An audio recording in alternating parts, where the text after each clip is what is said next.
बच्चों, फर्स्ट है male reproductive system अथवा पुरुष जनन तंत्र। पुरुषों में बच्चों क्या होता है, एक जोड़ी वृषण होते हैं, सहायक नलिकाएं होंगी, सहायक जनन ग्रंथियां होगी और बाह्य जननेंद्रियां होंगी।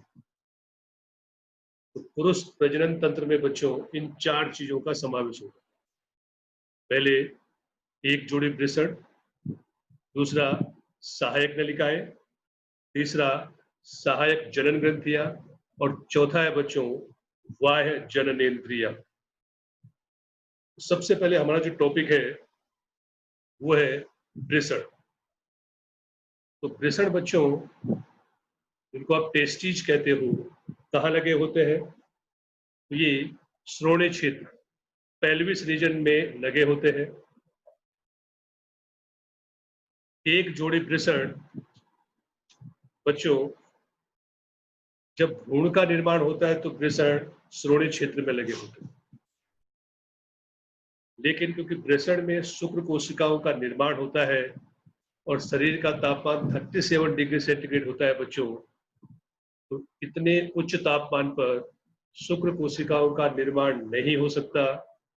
इसलिए भ्रूण विकास के दौरान वृषण शरीर से बाहर वृषण थैली में आ जाते हैं बच्चों, जहां तापमान शरीर से 2 से 3 डिग्री कम होता है। और इस तापमान पर क्या होगा, शुक्र कोशिकाओं का निर्माण होता है।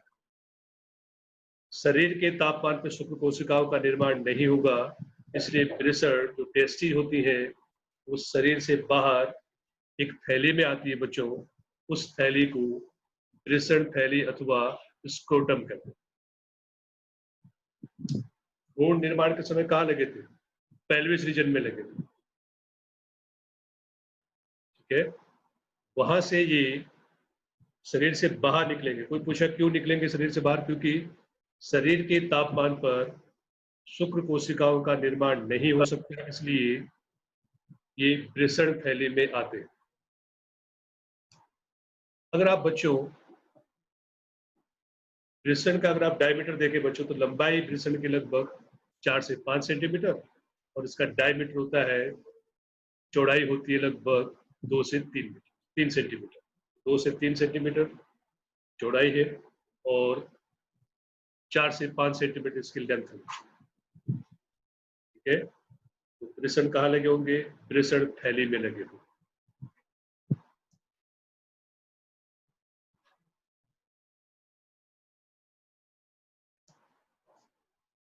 वृषण बच्चों कहाँ लगे हैं? वृषण थैली, जिसे आप स्क्रोटम कहते हो। एक जोड़ी वृषण। अब पहले आपको वृषण का सब कुछ लिख देने का है क्या, कि वृषण कहाँ लगे होते हैं। पहले भ्रूणावस्था के दौरान, गर्भ विकास के दौरान कहाँ लगे थे? पेल्विस रीजन, श्रोणि क्षेत्र में लगे होते हैं। फिर ये वृषण थैली में आते हैं। क्यों आते हैं? क्योंकि शरीर का तापमान पे शुक्र कोशिकाओं का निर्माण नहीं हो सकता है। उसके बाद कहाँ उतर जाते हैं? ये वृषण कोश में यानी स्क्रोटम में उतर जाते हैं। प्रत्येक वृषण में बच्चों वृषण पालिकाएं होती है, जिन्हें टेस्टिकुलर लोब्यूल्स कहते हैं। यहां से टॉपिक आपको समझना है। 2 वृषण है, एक वृषण में लगभग 250 वृषण पालिकाएं, टेस्टिकुलर लोब्यूल्स अथवा टेस्टिकुलर चेंबर, वृषण कक्ष भी आप कह सकते हैं। ऐसे एक वृषण में 250 कक्ष होते हैं, 250 खंड होते हैं कुछ। इन खंडों को वृषण पालिकाएं अथवा टेस्टिकुलर लोब्यूल्स कहते हैं। ठीक है, एक वृषण में 250 टेस्टिकुलर लोब्यूल्स है। क्वेश्चन आया कि मनुष्य में वृषण पालिकाएं कितनी होती है? बच्चों आपको 500 लिखना है। अगर मनुष्य पूछा हो तो 500 और एक वृषण में पूछा हो तो 250। ठीक है, अब इन वृषण पालिकाओं में बच्चों क्या होता है कि प्रत्येक वृषण पालिका में 1 से 3 नलिकाएं होती। इन नलिकाओं को शुक्रजनक नलिकाएं कहते हैं। समझना है, यही से आपको टॉपिक स्टार्ट करना है कि वृषण में, प्रत्येक वृषण में 250 वृषण पालिकाएं अथवा टेस्टिकुलर लोब्यूल्स लगे होते हैं। प्रत्येक टेस्टिकुलर लोब्यूल्स में, प्रत्येक वृषण कक्ष में 1 से 3 शुक्रजनक नलिकाएं होती है। एक वृषण में बच्चों शुक्रजनक नलिकाओं की संख्या कितनी होगी? वृषण पालिकाएं कितनी है? 250। और एक वृषण पालिका में कितने हैं? 1 से 3 है। 250 से बच्चों 250 से 750 एक वृषण में शुक्रजनक नलिकाओं की संख्या कितनी हो जाएगी? 250 शुक्रजनक नलिकाओं से 750 शुक्रजनक नलिकाएं होंगी। क्वेश्चन है, ऑब्जेक्टिव टाइप क्वेश्चन आपको कैलकुलेट करो। पूरे शरीर में पूछे तो, मनुष्य में पूछे तो डबल कर देने का। जितनी पालिकाएं उससे 1 से 3 है, मतलब उसका 3 गुना। ठीक है। अब बच्चों शुक्रजनक जो नलिकाएं होती है, क्योंकि नलिका है तो उसकी अंदर की जो दीवार होगी, नलिका की अंदर की जो दीवार है उसे लाइनिंग कहते हैं बच्चों। कोई भी नलिका होगी उसके अंदर की दीवार को लाइनिंग कहते हैं और बाहर को कवरिंग कहते हैं। तो अंदर का जो अस्तर है बच्चों शुक्रजनक नलिका का, उसमें 2 प्रकार की कोशिकाएं होती है। एक है नर जर्म कोशिका, जिसे स्पर्मेटोगोनिया कहते हैं। नर जर्म कोशिका, इसे स्पर्मेटोगोनिया कहते हैं, याद रखना है। और दूसरा है बच्चों सर्टोली कोशिका। नर जर्म कोशिका क्या करेगी बच्चों? अर्धसूत्री विभाजन द्वारा, मेयोसिस के द्वारा शुक्र कोशों का, स्पर्म का निर्माण करेगी। और सर्टोली कोशिका बच्चों इन बढ़ते हुए, इन वृद्धि करते हुए शुक्र कोशों को पोषण देने का कार्य करती है। ठीक है। नर जर्म कोशिका का काम क्या है?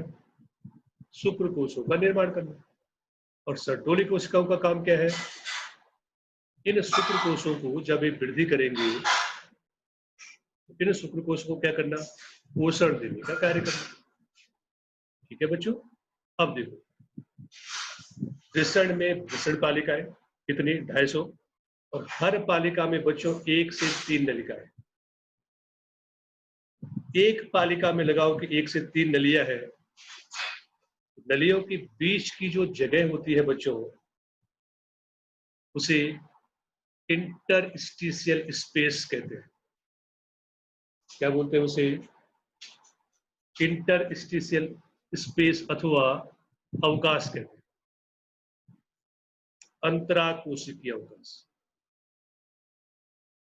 और इस इंटरस्टिशियल स्पेस में बच्चों विशेष प्रकार की कोशिकाएं होती है, इन्हें इंटरस्टिशियल सेल कहते हैं अथवा लीडिंग कोशिकाएं कहते हैं।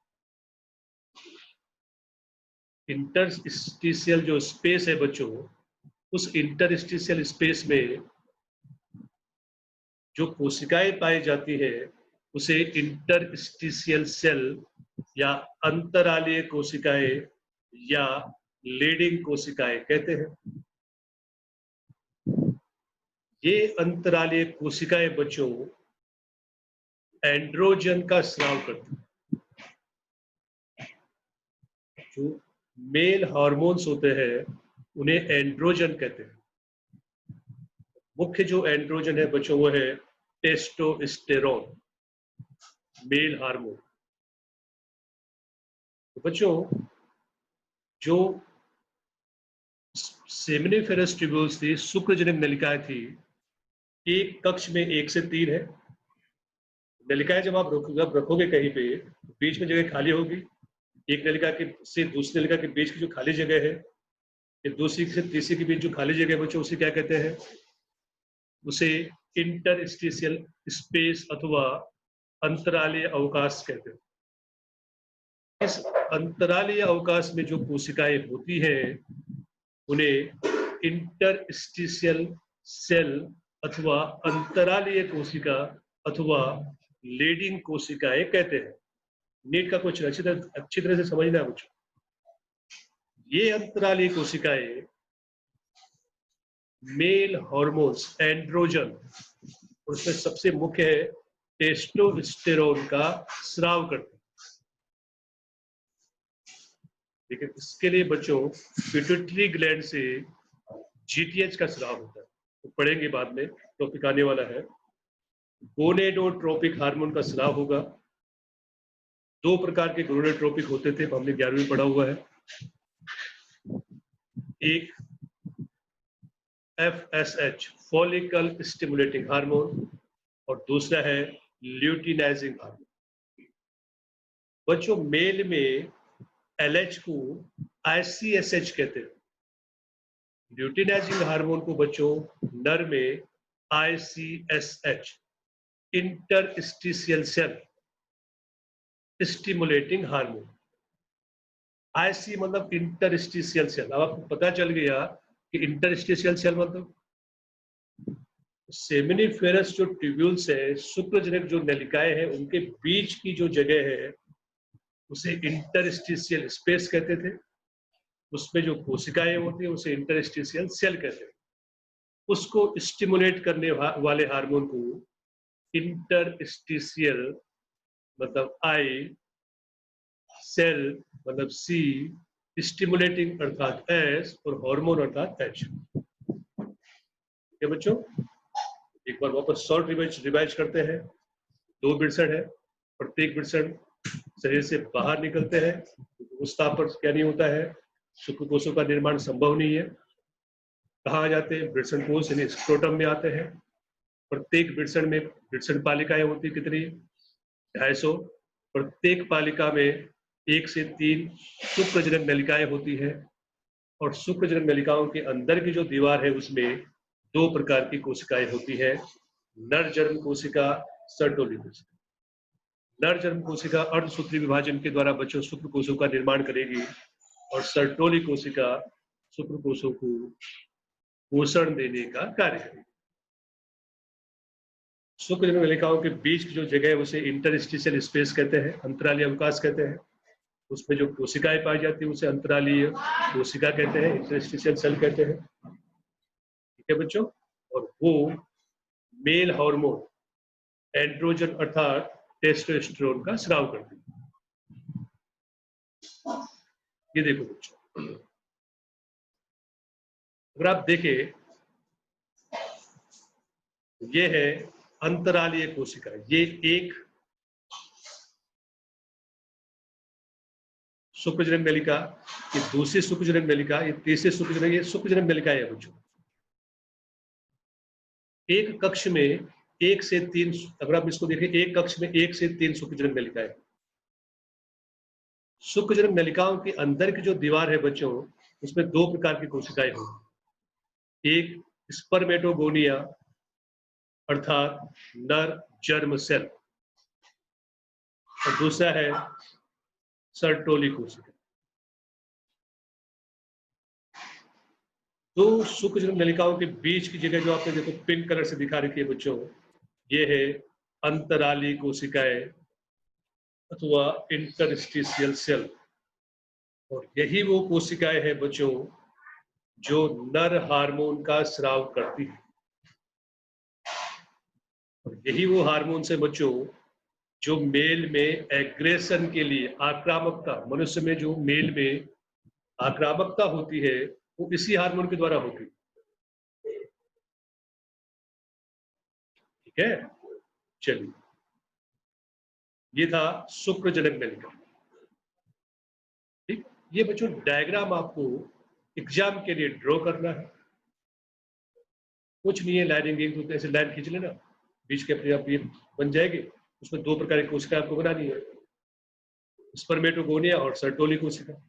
और जो पिंक कलर ये आप बनाओगे, पेंट से डार्क कर देना, क्या कहोगे इसको, अंतरालीय कोशिका कहेंगे।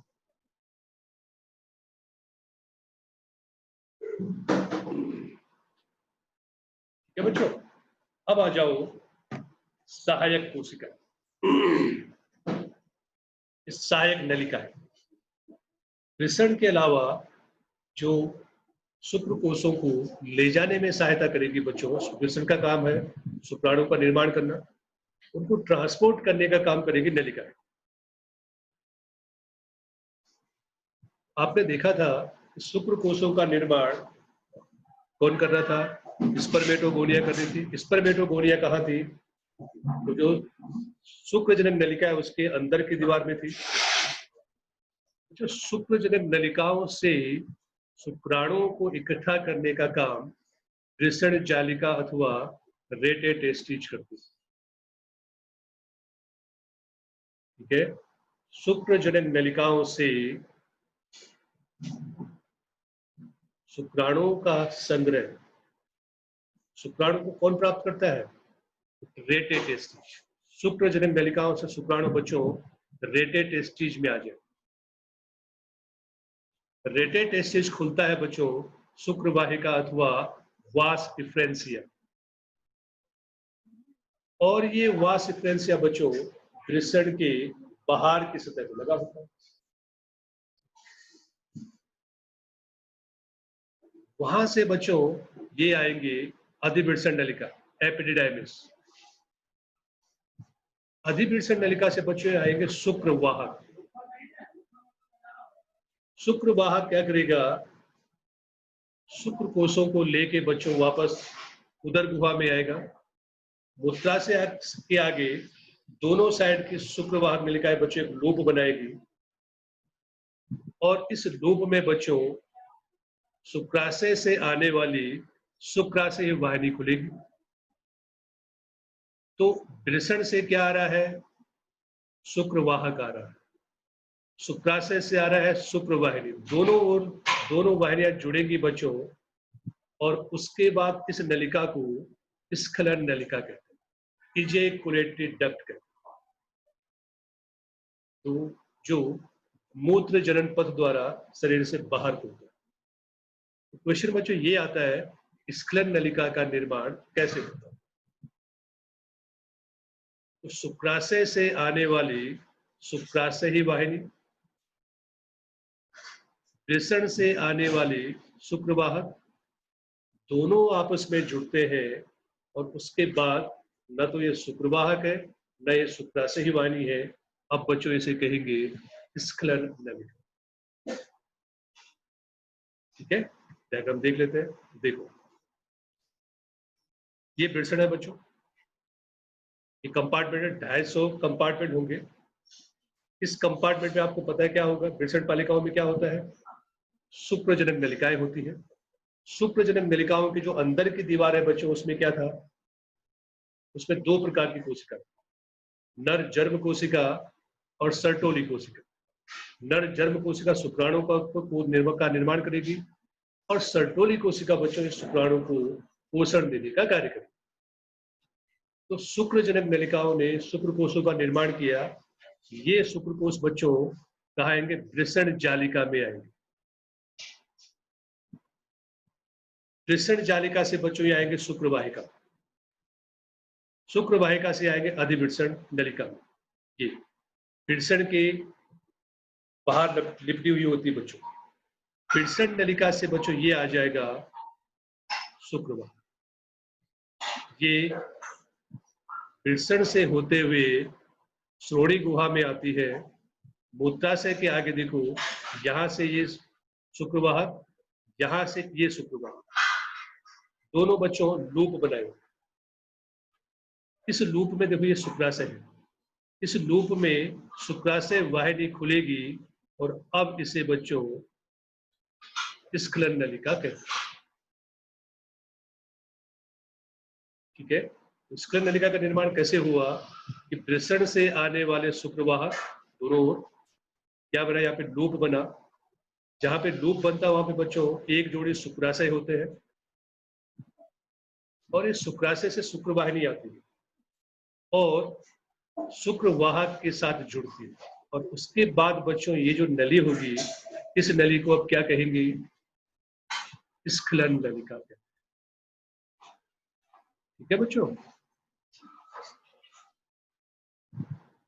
वापस एक बार देख लेते हैं।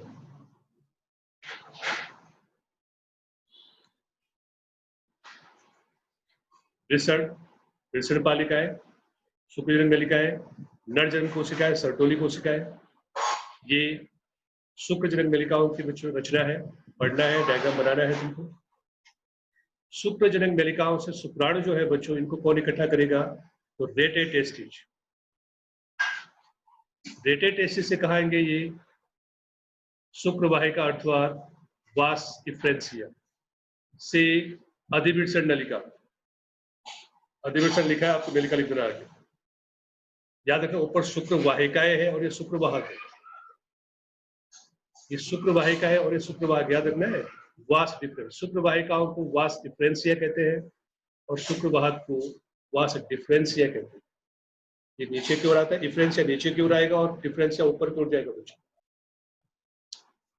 दोनों ओर के शुक्र वाहक मूत्राशय से आगे, यूरिनरी ब्लैडर के आगे बच्चों एक लूप बनाएंगे। इस लूप में शुक्राशय से आने वाली शुक्राशय वाहिनी खुलेगी और उसके बाद क्या बनेगा? स्खलन नलिका बनेगी। ठीक है, अब बच्चों आपकी बुक में एक बार देख लेते हैं, पूरा टॉपिक पढ़ा है बच्चों, उसको बुक में देखिए। पुरुष जन्म तंत्र शरीर के श्रोणि क्षेत्र में व्यवस्थित होता है। इसके अंतर्गत एक जोड़ी वृषण, सहायक वृषण नलिकाओं के साथ साथ एक जोड़ी बाह्य जननेंद्रियां होती है। शरीर में वृषण, अब यहाँ से हेडिंग, यहाँ से टॉपिक है बच्चे, हेडिंग डालना वृषण। तो शरीर में वृषण उदर गुहा के बाहर एक थैली में स्थित होता है जिसे वृषण कोश कहते हैं। वृषण कोश वृषण के तापमान को 2 से 2.5 डिग्री सेंटीग्रेड कम रखता है, जिससे क्या होगा? शुक्र कोशिकाओं का निर्माण संभव होता है। वयस्क में प्रत्येक वृषण अंडाकार होता है। इसकी लंबाई 4 से 5 सेंटीमीटर, चौड़ाई लगभग 2 से 3 सेंटीमीटर होती है। वृषण सघनावरण से ढका होता है। प्रत्येक वृषण में लगभग कितने, मैंने आपको बताया था, 250 कक्ष होते हैं जिन्हें वृषण पालिका अथवा टेस्टिकुलर लोब्यूल्स कहते हैं। प्रत्येक वृषण पालिका के अंदर 1 से लेकर 3 अतिकुंडलित शुक्रजनक नलिकाएं यानी सेमिनिफरस ट्यूब्यूल्स होती है, जिसमें शुक्राणु पैदा होता है। प्रत्येक शुक्रजनक नलिका के भीतर का भाग 2 प्रकार की कोशिकाओं से स्थित होता है। 2 प्रकार की कोशिकाएं होती है बच्चों, बताया था। नरजन्म कोशिका जिसे स्पर्मेटोगोनिया कहोगे, और सर्टोली कोशिका। नर जन्म कोशिका अर्धसूत्री विभाजन के फलस्वरूप शुक्राणु का निर्माण करती है, जबकि सर्टोली कोशिकाएं जन्म कोशिकाओं को क्या करती है? शुक्र कोशिकाओं को बच्चों पोषण देने का कार्य करती है। शुक्रजनक नलिकाओं के बाहरी क्षेत्र में अंतरालीय अवकाश होता है बच्चों, जिसमें छोटी छोटी रुधिरवाहिनियां और अंतरालीय कोशिकाएं होती है। इन अंतरालीय कोशिकाओं को बच्चों इंटरस्टिशियल सेल या लीडिंग सेल भी कहते हैं।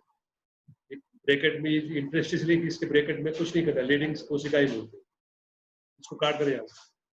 लीडिंग कोशिकाएं एंड्रोजन नामक वृषण हार्मोन का स्राव करती है। एंड्रोजन का स्राव करती है और मुख्य एंड्रोजन है बच्चों टेस्टोस्टेरोन। ठीक है, इसके अलावा यहाँ पे कुछ और कोशिकाएं होती है बच्चों जो इम्यूनिटी का काम करती है, प्रतिरक्षा का काम करती है।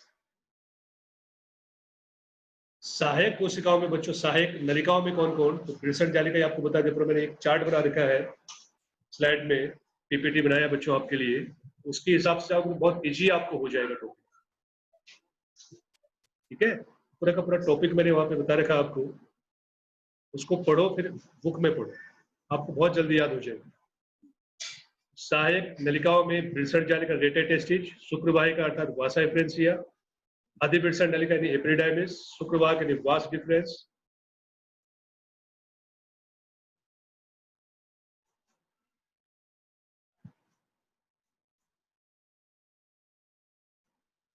वृषण की शुक्रजनक नलिकाएं वृषण नलिकाओं के माध्यम से शुक्रवाहिकाओं, यहाँ पर तो वृषण जालिका लिख रही है, यहाँ ये रॉन्ग लिखा है नलिका, यहाँ क्या लिखोगे? वृषण जालिका अथवा रेटे टेस्टिज। ये काट के बच्चों आपको बुक में काटना है ये, और इसके क्या लिखोगे? वृषण जालिका अथवा रेटे टेस्टिज के माध्यम से शुक्रवाहिकाओं में खुलती है। शुक्रवाहिका वृषण से आगे चलकर अधिवृषण या नलिका लिखना है बच्चों, अधिवृषण नलिका में खुलती है। प्रत्येक वृषण के पश्चात परिस्थित होती है ये अधिवृषण नलिका। यह अधिवृषण नलिका शुक्रवाहक की ओर बढ़ते हुए उदर के ऊपर की ओर आती है और मूत्राशय के ऊपर लूप बनती है। बच्चों ये पॉइंट थोड़ा सा रॉन्ग है, क्या लिखोगे? यह अधिवृषण नलिका शुक्रवाहक में खुलती है। शुक्रवाहक ऊपर की ओर बढ़ते हुए उदर में आती है, मूत्राशय के आगे बच्चों लूप बनाएगी, और इस लूप में कौन खुलेगा? शुक्राशय ही वाहिनी खुलती है, और अब इसको क्या बोलते हैं? स्खलनीय नलिका के रूप में पहचाना। ठीक है, ये नलिकाएं वृषण से प्राप्त शुक्राणुओं का भंडारण करती है और इन्हें शरीर से बाहर स्थानांतरित करती है। ठीक है, यहां तक आपको इसको पढ़ना है। सहायक ग्रंथियों में बच्चों देखें तो एक जोड़ी शुक्राशय है। 2 मार्क्स का क्वेश्चन है कि पुरुष की सहायक ग्रंथियों का वर्णन कीजिए। एक जोड़ी शुक्राशय, एक प्रोस्टेट ग्रंथि होती है, और एक जोड़ी बच्चों बल्बो यूरेथ्रल ग्रंथि।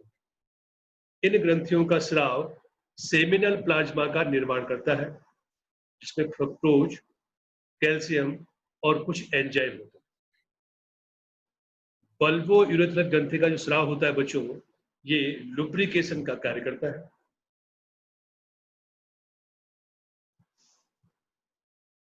ठीक है बच्चों, ये हो गया